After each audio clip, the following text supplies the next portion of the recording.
All right, everyone, welcome back. We are INFR 3335U in the fall 2021 semester at Ontario Tech University. And it's week 9, and it should say really, like we said before, because this is our guest speaker, part 2 of our broadcast. And we're going to get into designing mobile game quests and what that all entails. So again, thank you so much to Dr. Alvaro for joining us as a guest speaker in the first half. And now we're getting into the second half. We're talking about this stuff. So let's talk about this a bit. So we got to think about, PC and console games. Again, we sit down and we play that, and we can play for hours.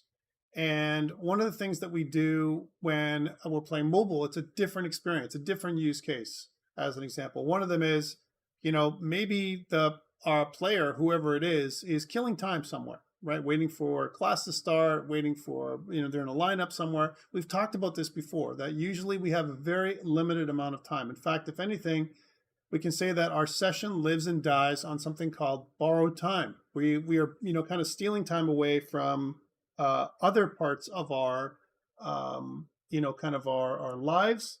To play the mobile game. It's not the same use case as it is by playing, kind of a PC or console game where we have tons more time, right?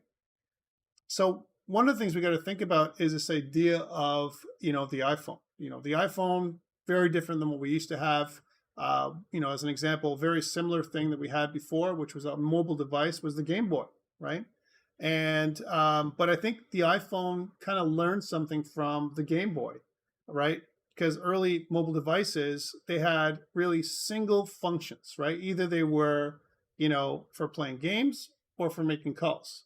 But now with the iPhone and other phones like that, Android phones, you can do both, right? You can play games and make calls, right?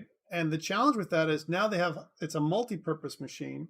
And when we have a multi-purpose machine, multiple functions, what we get into is how much time I have to do something, the other function, as an example, when it comes to, to using the secondary function, whatever that is. And you can decide for yourself what the secondary function is. For me, obviously, when you have a phone, and we're talking about phones mostly in this course, it's for making calls. The secondary function would be playing games or using another application or something like that.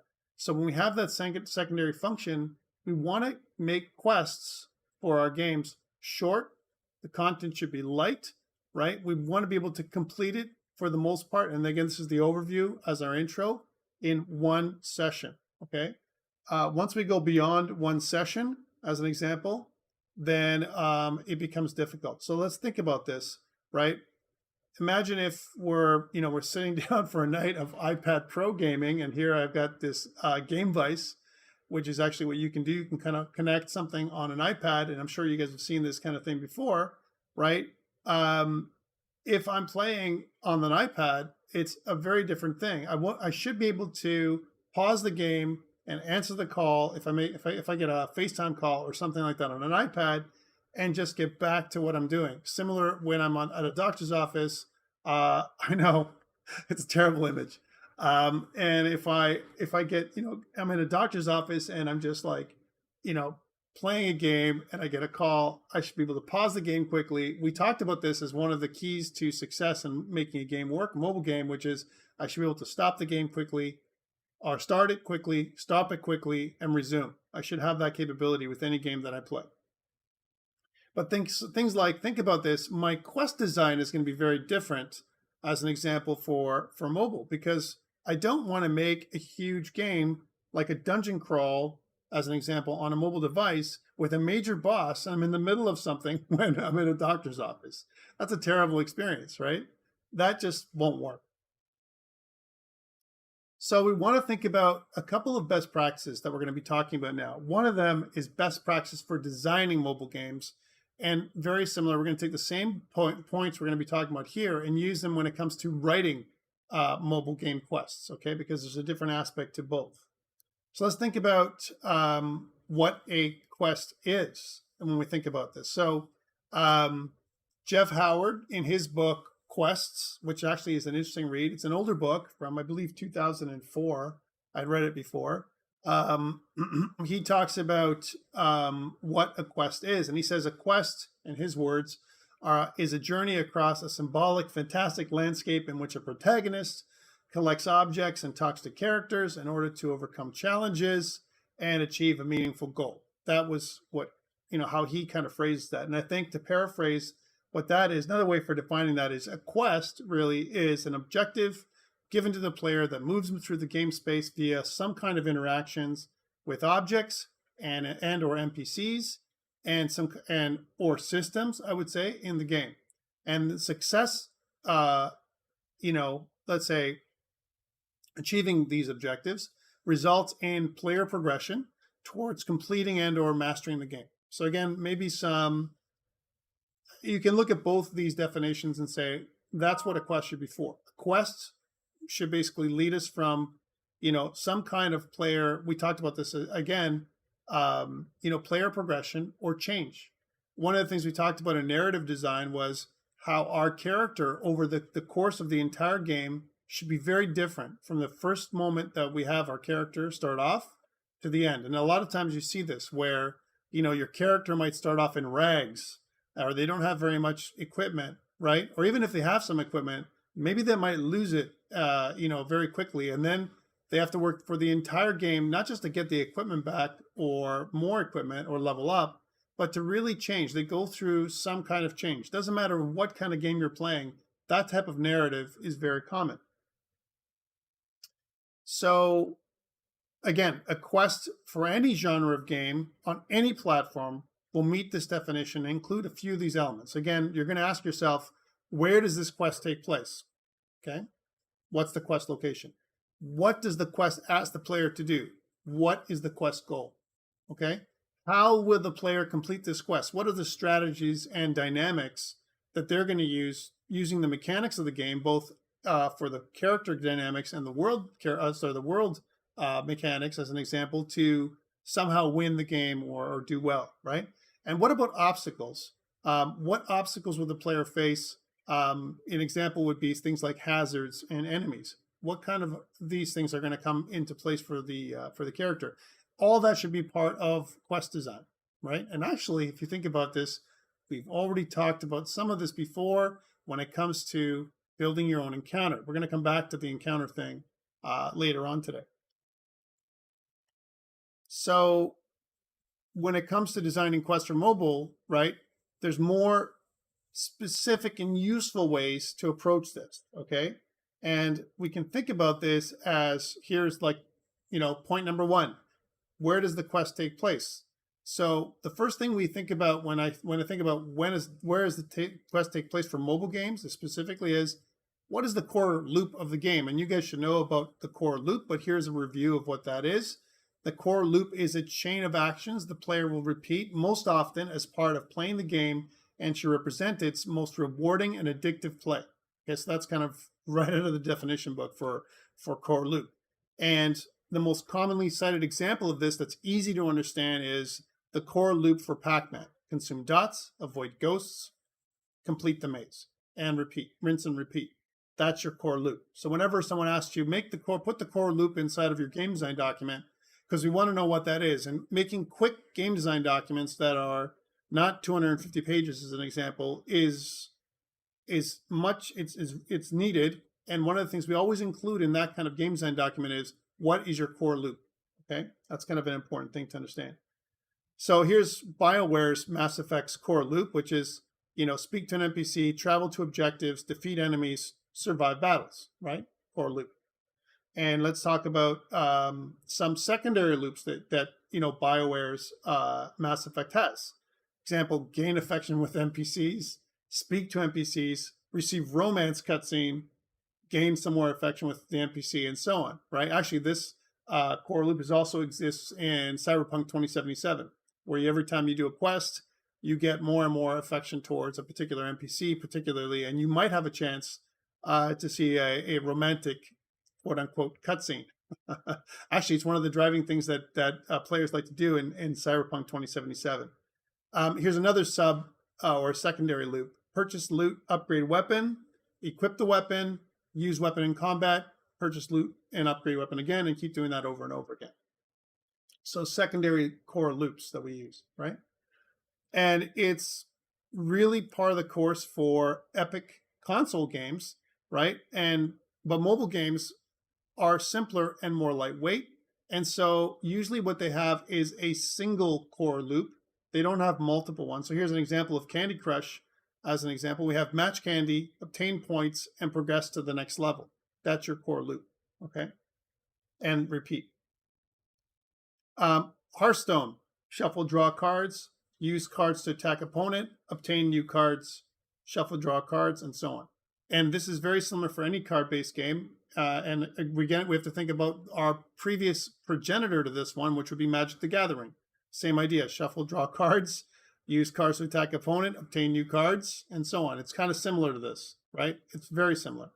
And that core loop is what we have to think about when it comes to quests. So therefore, in a mobile game, as an example, the core loop becomes more important when designing quests because we have to determine where they take place in our game space, which is our environment, our world, right?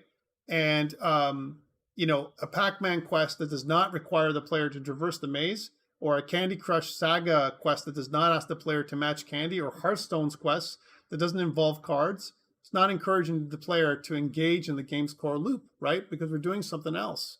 So we have to kind of align our quest to make sure that the player engages with that loop that's the most addictive thing that they want to do, the reason why they're playing the game in the first place, right? Here's point 2. What does the quest ask the player to do, right? And this is kind of something we're going to be talking about. Is the reward worth the effort for the player, right? So sometimes we're asked to do a fetch quest or something like that, and we're wasting the player's time. Whenever we create a goal for the player for the quest, what are we asking the player to do? We want to make sure that the time is well spent because guess what? The player doesn't have very much time because that time is stolen or premium. We're just, it's borrowed. We have very little time from a mobile perspective at all.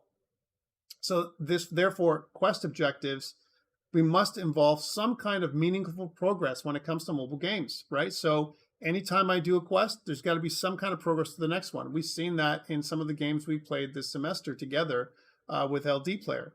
So here's an example. Moving from the first floor of the evil villain skyscraper to the second will seem like an exercise in futility to a player who only has 10 minutes to play the game, right? But defeating the evil villain's second in command in the same time frame might give you a sense of satisfaction and accomplishment and maybe even motivate you to keep playing, right? So some actions or goals that are meaningful every time you make a quest, right? 3, how will the player complete the quest, right? So what role will the game economy play? And we're not talking about dollars and cents, microtransactions. We're actually talking about things like how do you use your energy, resources, enemy player stats? How do they go up? As an example, timers, all that kind of stuff. Those are all things we're talking about from a game economy. How do I use those things? And of course, we also have to talk about how do I get those things? When we say game economy, I'm thinking microtransactions to get them, right? Or to speed up gameplay, right? How do we get those things and how do we use them to maximum effect? Again, when designing quests for a mobile game, we must consider things like what will the player need to acquire or spend in order to complete this quest? And can it be acquired or spent in the same number of sessions it will take the player to complete the quest? Or have I, as a designer, double the amount of effort intended to require, to get that, to acquire that stuff? And this should say acquire, not require, right?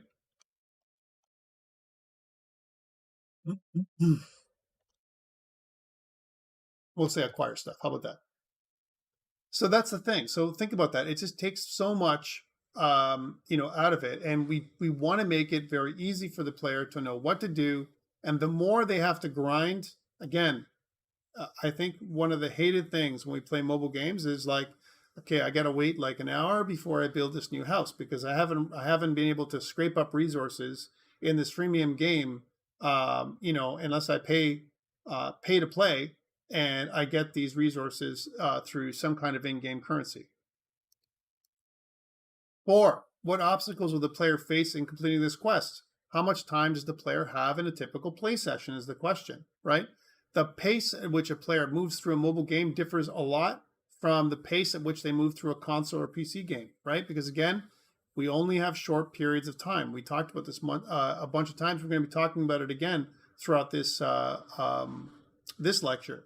We have a limited amount of time. Make the maximum use of the time that the player is going to give you to let them go through the game world and complete the quest, right? And additionally, when PC console games, they offer multiplayer or social systems,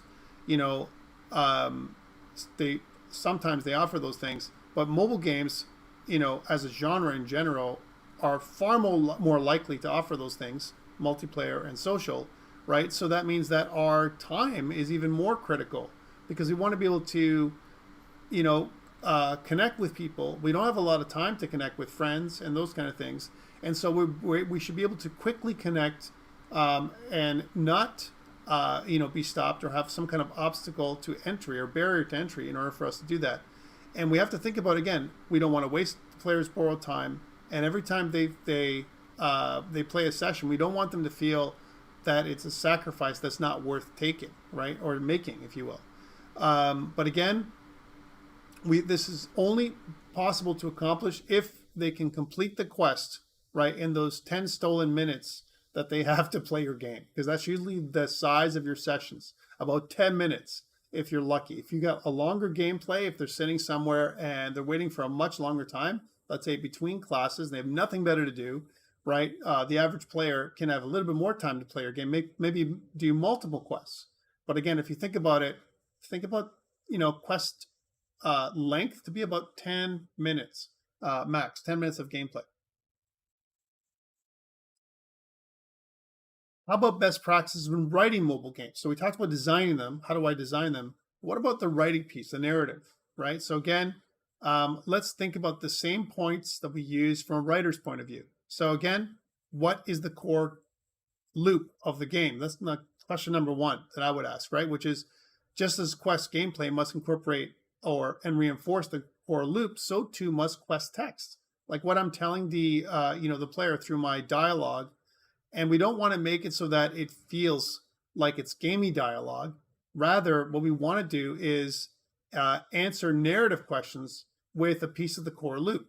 Okay, so that's what we want to do. So again, going back to that, for example, and this is a game, if you want to try it out, you can try it on LD Player. It crashed me a bunch of times, but maybe it'll work better with BlueStacks because it's showing BlueStacks here. For example, if we look again at something like Star Trek Timelines, right?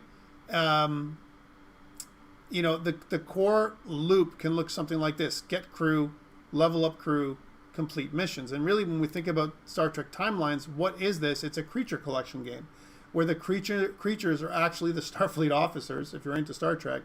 And what you want to do from a narrative perspective is they're in an alternate timeline, right? And you want to find ways find these lost crew, because usually they're lost and confused in this alternate timeline.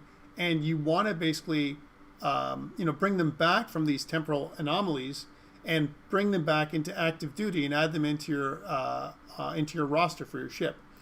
Again, playing the game, not the most exciting thing to do, and it's one of those kind of games where it's it's very, you're on rails in terms of agency, very little.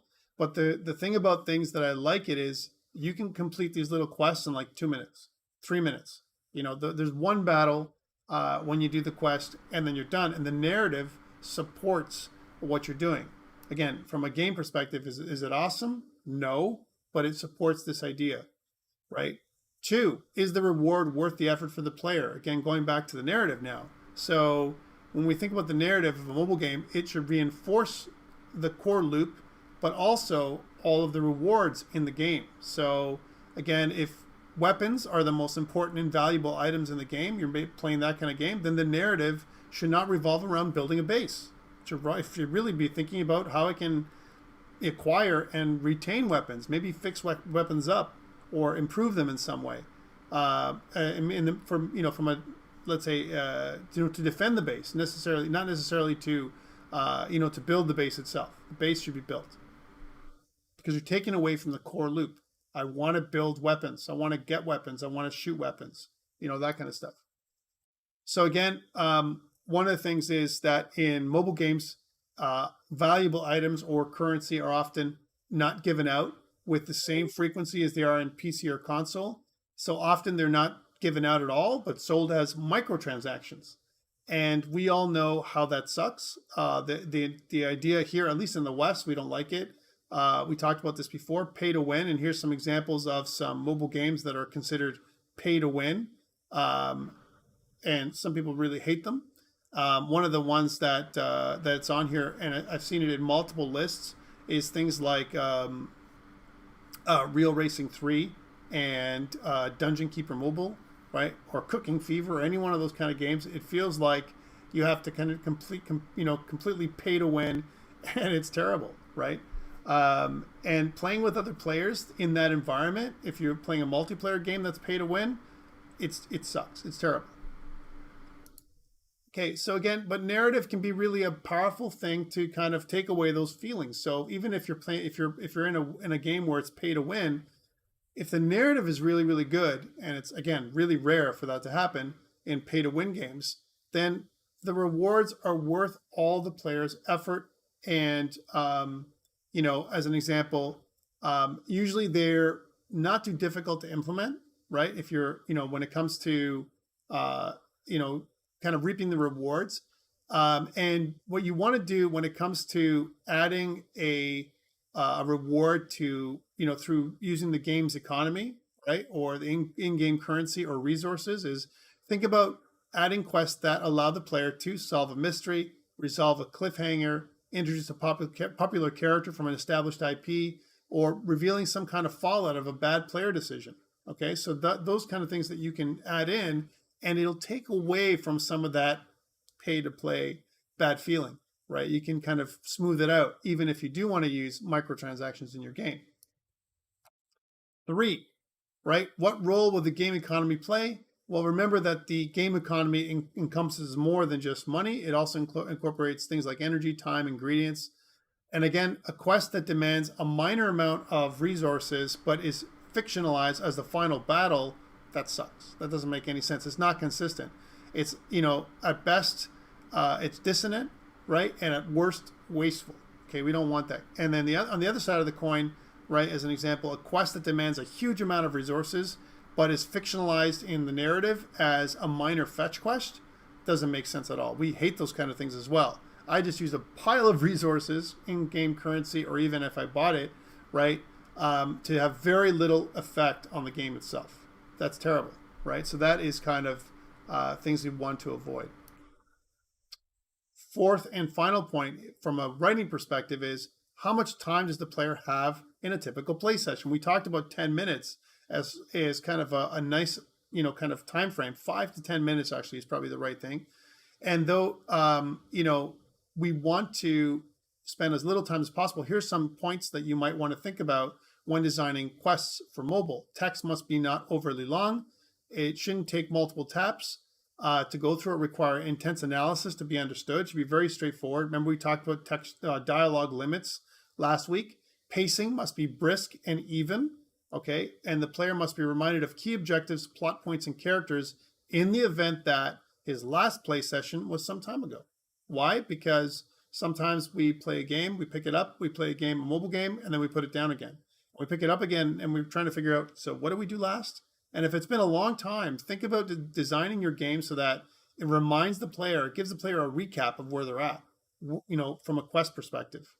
Almost like looking at a show that's episodic. Last week's episode, we saw blah, blah, blah, blah, blah. Here's a recap. And you can skip the recap if you want to. That's really, really important.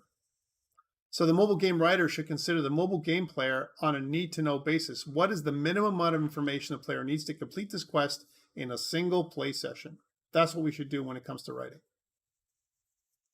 Okay, questions around or thoughts around designing for mobile and writing for mobile when it comes to quests? Any thoughts around that? So again, remember, limited time.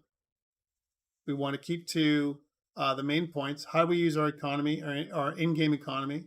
That's the main thing. What is the player doing? Where is the quest happening, right? Can we start and stop a game like we talked about before? These are all things that we've repeated throughout the entire semester. And one thing actually that Dr. Alvaro talked about in his talk today when it comes to realism versus playability and game balance was agency, which is also a recurring theme in this semester. How about the counterpoint? Quest versus encounter. And I recently read kind of saw a talk, a GDC talk. It was from 2017. And John Ingold, who is the narrative director from Inkle, he expressed how he prefers quests. Sorry, actually, it's encounters over quests. I'll be okay. I love when I write the wrong things. Encounters over quests. He says, quests are bad, actually, is what he says, right? And the reason why he says that quests are bad is because quests follow this kind of timeline. It looks something like this, right? Typical quest structure. Meet someone, go somewhere, get something, go back, get reward, which really doesn't make any sense. And what he did was he said, hey, let's look at The Witcher as an example. There is a quest where you meet a peasant in a hut, right, as an example, and he tells you there's a wolf in the woods, right? And so, you go out there, go somewhere, you figure out that there is a wolf in the woods, right? And so your job is to kill the wolf and bring back the wolf's head. You drop the wolf's head on the table, and then the reward you get is a chicken. I found this is really funny. The talk itself, when he was talking about it, was pretty funny. But the thing that he talked about was how this actually has no meaning when it comes to narrative at all. And remember, he's the narrative director, so he's talking about it from story perspective, right? So think about that. So some of the things that he found highly problematic, and he talked about in his talk, and this is kind of just as a very high level, kind of summary of what he talked about, which was, why is this peasant not doing anything about it, right? And and if I do nothing, why doesn't he care about that? Every time I come back, as long as I haven't killed the wolf in the woods, I can come back to that peasant and he'll kind of say the same things, right? And why are the woods empty if I go there first? So if I haven't visited the peasant, even though I might hear from the other townspeople, oh, there's something dark in the woods, and he talks about that, until I meet the peasant, that wolf doesn't exist. It's almost like a trigger for the wolf to kind of appear in the woods, right? And here's something else. Why does no one else in the world care about this wolf? He talked about this, right? Which all of this is what makes this highly problematic from a narrative perspective, because it doesn't make sense the way quests are laid out in most games, right? Again, it comes back to that whole idea of agency and context. So I'm talking about the game, and one of the things we always talk about when we play games, my friends and I, people that you've met, some of them already, right? As an example, we always talk about this. We say, like, we make no difference in the game world whatsoever, right?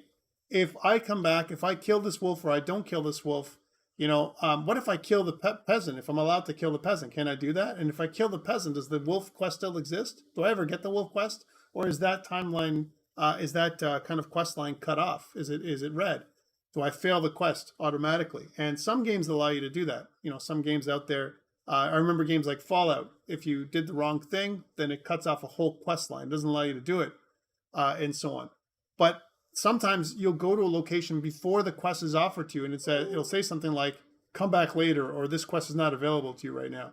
And that's terrible from a narrative perspective and an immersion. Dr. Alvaro talked about immersive, kind of play, and how you get into a state of flow. So you're in a state of flow, you go into the woods, and there's no wolf. But then when you go talk to the peasant, there is a wolf, right? Doesn't make any sense. So what he talks about in his talk is, the GDC talks basically says something like this, says, look, you should be able to access the quest from different paths. The left path or the right path should still lead to the encounter. And when we think about that, that ties in exactly to what we talked about when it comes to encounter hooks, right? We should have different encounter hooks to bring our character into the encounter. And actually, he talks about tabletop role-playing games like Dungeons and Dragons, where you can do that kind of things. Fardeen says, to be fair, there is a certain amount of suspension of disbelief most people have when playing quests. I know.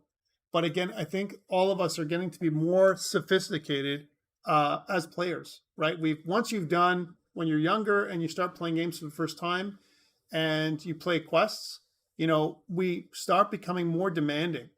And now again, think about the mobile paradigm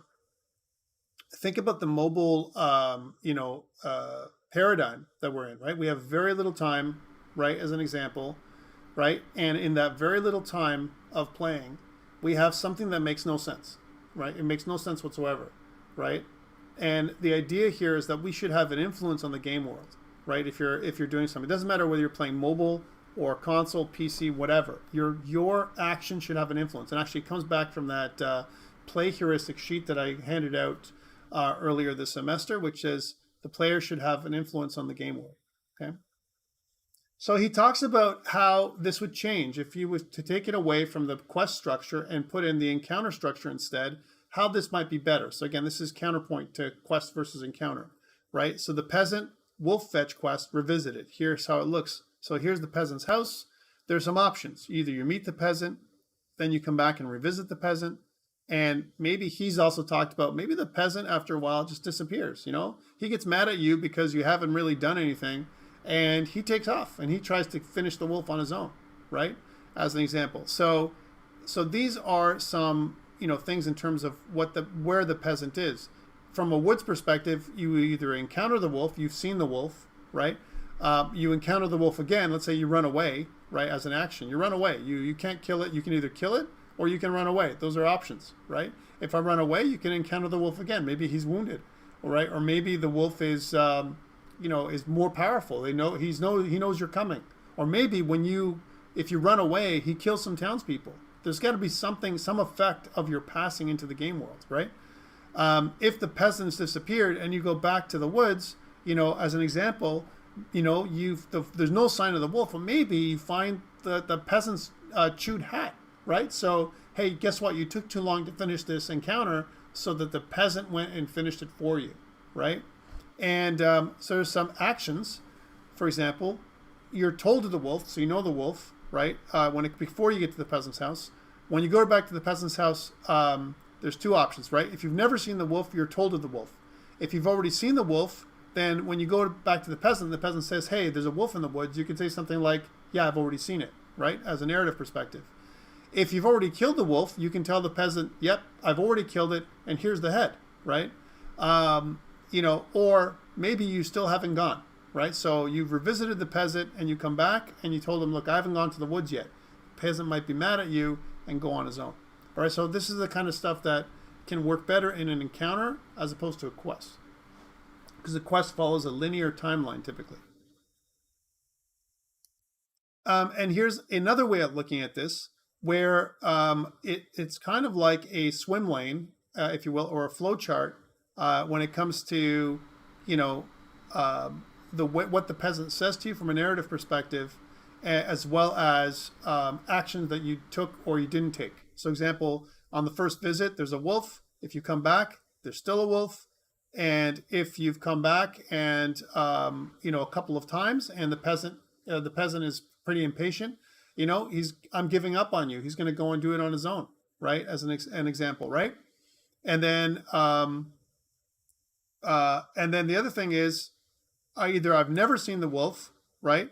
And it's my first visit, then he might tell me good luck. If I'm coming back, he might say, please kill it, right? And if I ran away from the wolf and the peasant impatience gets higher, as an example, if I've killed the wolf and it's the first visit, he might ask me for proof and I might give him the head, right? If I'm coming back, he might say, thank you very much, and you'll get your chicken, you'll get your reward. But if you need to give him proof, and if you don't have it, if you left the head in the woods, then you have to you leave empty-handed, and you have to go back out to the woods and get that head to bring back to the present to show him proof, and so on.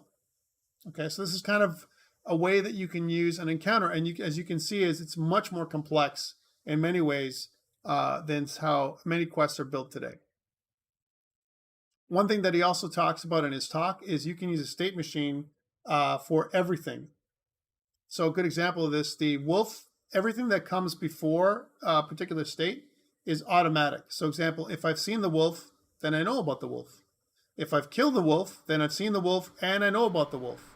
And if I've cut the wolf's head off, then all the other states are already known, right? They're already true. So same thing with if the peasant is grateful, then maybe it's because I've killed the wolf, right?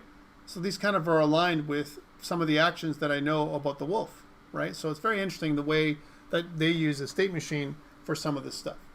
So going back to this thing, what are your thoughts? Do you think that we should use encounters of requests to create a better procedural narrative? What are your thoughts?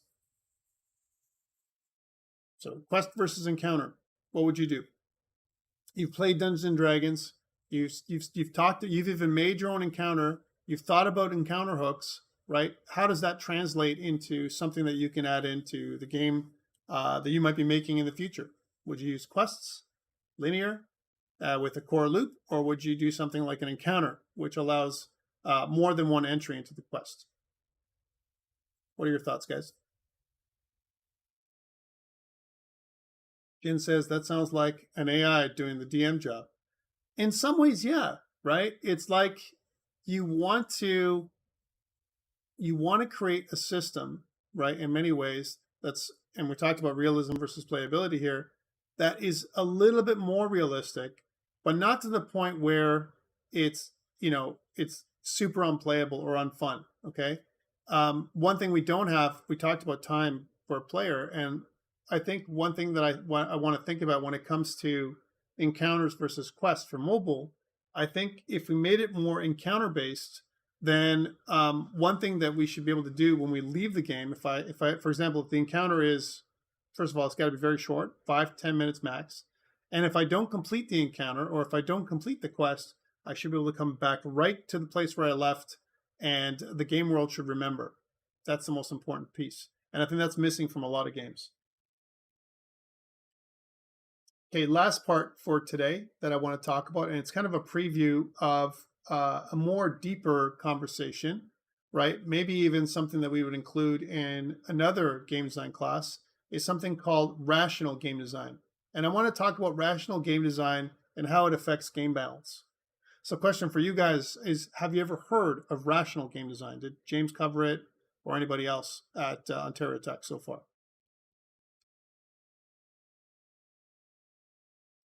So again, we're thinking about game balance and what is rational game design. So again, originally coined by Chris McEntee of Ubisoft, actually. I think it was back in the early 2000s.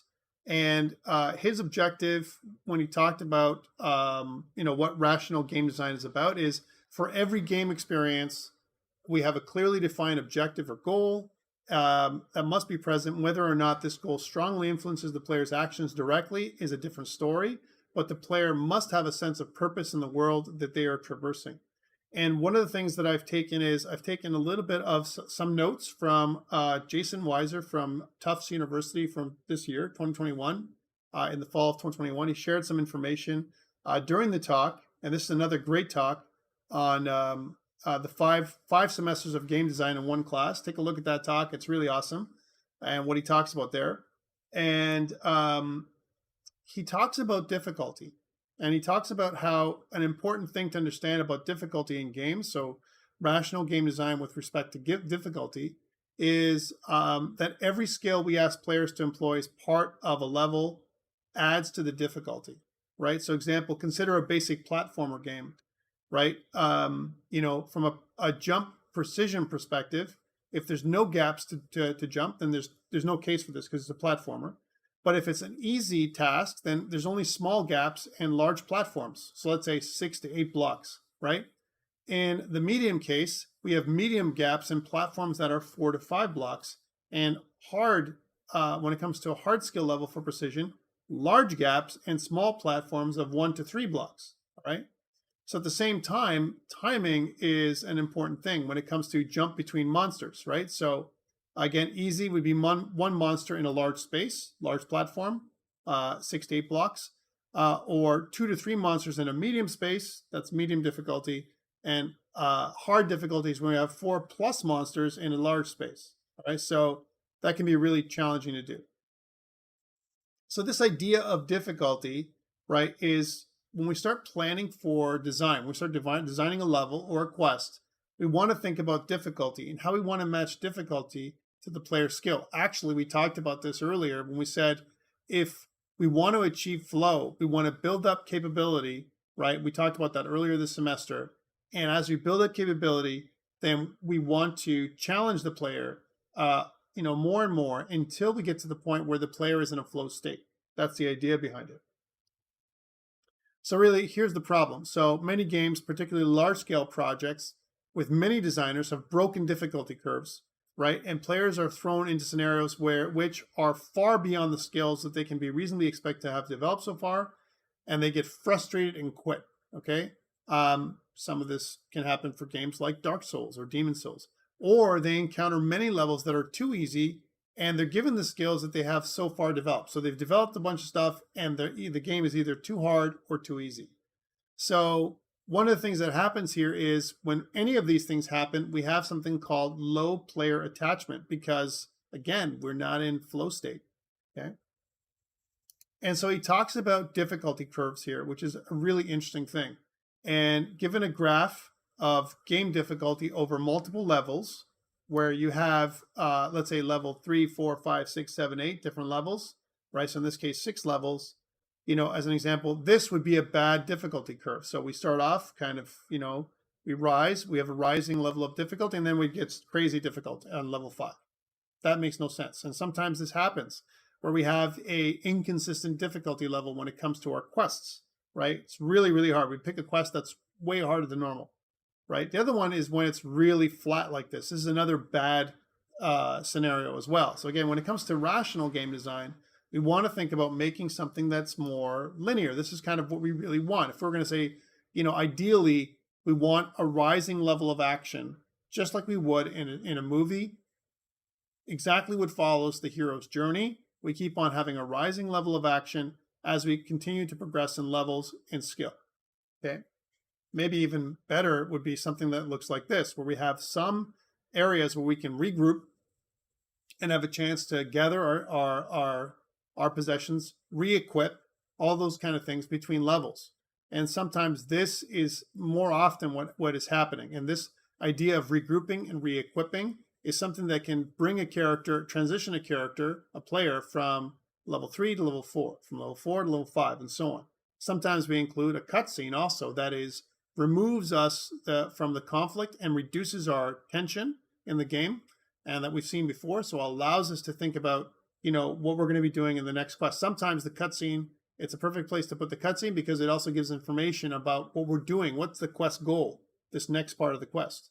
Even if it's a sub-quest or some kind of secondary quest, right? This kind of idea is what we're looking for, right?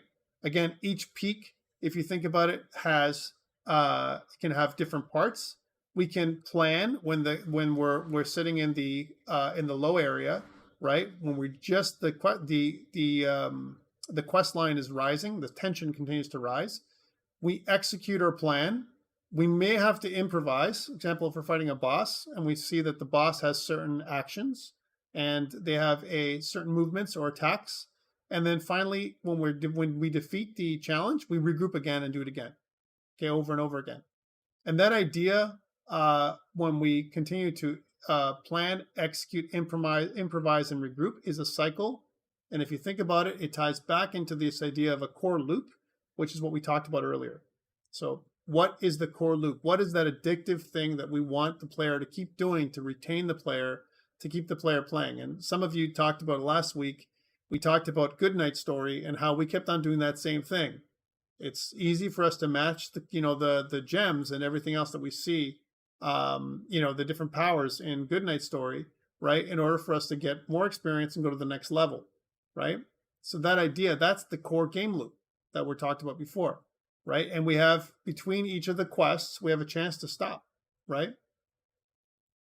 Jonathan says it's too random number generating based. Yeah, some of it is, especially for some of the stuff that comes up. But at the end of the day, it's still addictive. 110. You're not, level 110. You're not, addicted at all, Jonathan. Let's go into this. But for the purposes of this discussion, let's stick with this straight line. This idea of a straight line. This is what the difficulty curve that we want to achieve. So a rising level of difficulty from one level to the next. Okay. Wow. Jonathan says, Log A says, stop playing the game, too much work. Yeah, I know, it's pretty crazy. So again, if we think about Ubisoft's system for managing difficulty curves and level design, here's a summary, right? So rational game design is a way to solve the problem of inconsistent, broken difficulty curves in games. And we see games in the most stripped down way as a series of mechanics achieved through specific player input to build skills. That's what we want to do. We want to build skills through player input. So it's actually a feedback system, if you want to talk about anything else. And the analysis of mechanics and inputs provides us a list of specific what they call atomic parameters, which can be tested in different combinations. And these varied combinations are the patterns on which all levels are built. Okay, so that's the idea behind it. So there are some suggestions. And one of the suggestions they talk about is design levels by subtracting your mechanics. Okay, so that means like one of the big failures that designers have is that they try and create a variety, but constantly adding new and more stuff, right? And this spreads the player thin, learning a lot of mechanics without ever delving deeply into what they're doing. Actually, we saw this as we keep on learning stuff in Goodnight Stories sometimes as well, right? We have this new thing that we have to do. There's some kind of additional area attack that we have to use. Okay, well, the previous area attack is on another screen now. Okay, we got to figure out which one is for this player. Or we're playing a game where we have a lot of abilities that are timed, or they're abilities that are that are going to come back. They're going to regenerate. This kind of stuff, right? And these timed abilities, a lot of them is like, so which one do I choose? I got lots of strategy here, maybe too much, right? So a lot of times is if I can explore a few mechanics, in great variation, I want to sometimes subtract features to make it easier for the player to understand what to do, especially in mobile games, right? So again, if I have a mechanic with 5 features, what happens when we turn off 4 at the start and progress to all 5? Again, occasionally turn off some given the scenario to focus on deeper understanding of the others.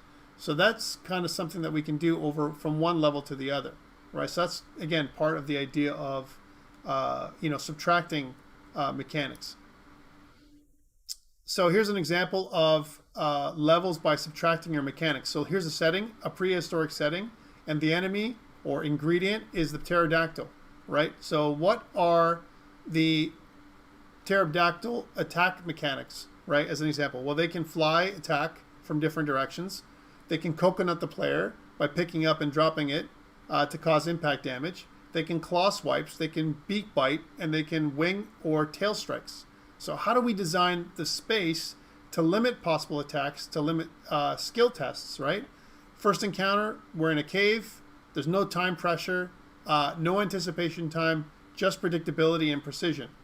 Middle encounter, the player is up against a cliff rock wall, forest canopy overhead, enemy can still reach player, but only from one direction and only using the beak, right? Final encounter on a mountain, and they can be attacked from all sides. We can have multiple enemies and multiple skills. So again, you can kind of build it up from one level to the next.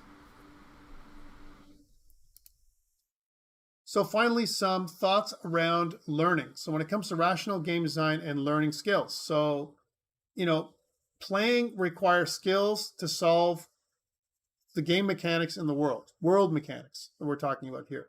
So really, when it comes to gaming is gaining mastery of a set of skills, right? And how do players learn and master these skills? Consider this progression of learning for skills. Tease, introduce the concept. Learn in a safe environment. Practice with increasing challenge in varied scenarios. And master, which is the final test under higher pressure scenario, okay? And this is the access cycle for each mechanic, which progresses difficulty by considering player growth. And once the player learns a skill, they can combine it with others. So this stuff, this idea of rational game design, is something you should consider when it comes to designing, quests or encounters, if you decide to do the encounter versus the quest thing for mobile games. Okay, so thoughts around rational game design and how that might help. The idea of thinking about your difficulty ahead of time, right? And plotting it out on a curve. What is my difficulty curve, right? So it's more of, when we say rational, we think about more of a planned, difficulty over many levels. What are your thoughts around that? And think about levels, could be levels of experience. It could be another level. In terms of, if I go from one level to the next, I go on a platform where I have multiple levels that I've designed. From each level should have a unique goal and be more difficult than the prior level, even if it's a little bit. And I also talked about this last time when I said something like, if you think about each level or each scene or each goal, each quest, each encounter, there should be some kind of setup and payoff. Back to the narrative idea, right? If there's a setup with no payoff, right, we feel terrible. If there's a payoff and there's no setup, right, so we just get something for nothing, we don't feel that we're worthy. It's too easy, right? So the idea is that we should always have something to happen in each level or each quest. Either we go into a rising action, we did something positive, or we go from a positive to a negative, right? There's got to be some kind of change for the character, for the protagonist, and for the game world, or don't include that quest. It doesn't make sense. Okay, that's it for my talk on game design for quests and encounters, right? So remember that your in-class exercise 4 which is individual, is due Friday at midnight. Again, your third playable release just on the horizon is going to include your a mobile version of your game. This is the first time you're going to have to do a mobile build. Before, you've been asked to do a WebGL build, and I'll give you details around this as we come forward. One thing to note is the skills that you're learning from Stephen right now, and this is a bit of admin as we step back into the chart here. The stuff that you're learning from Stephen right now in week 9, 10, 11, 12, and forward is going to be the same skills that you're going to be using on your final exam. Again, from just as a preview for the final exam, things that are going to be included are some kind of technical or practical piece that's probably going to include things to expect, probably going to include stuff like a mobile build and networking, okay? Some kind of multiplayer networking. So those definitely are going to be two components of your final technical piece of your exam, all right? So please keep that in mind. So that's why the tutorials or the labs are super important for you to attend, because they build up your capability, right? And so that way, when it comes to doing something and for your final exam, and Stephen said that you guys did awesome for the practical component of your exam. I saw the marks; they were great. That is what we want to do again. We want to replicate that again for the final exam, and the way to do that is please attend your tutorials, or if you don't attend, watch the video and please submit your in-class and in-lab exercise by the end of the week, so that way you can build up your capability so you can do well on your final exam, okay? Questions for me before we go for the day? All right, guys, thank you so much. I know it's a lot of work, but it is what it is. We're almost done. We're in the second half. We only have a few weeks left, and then we're done this semester, and then we're on to the next semester, which I think is going to be very exciting for all of you as you wrap up your third year at Ontario Tech. So if there's no other things, I'm going to stop recording now on YouTube. All right, guys, thank you so much. Take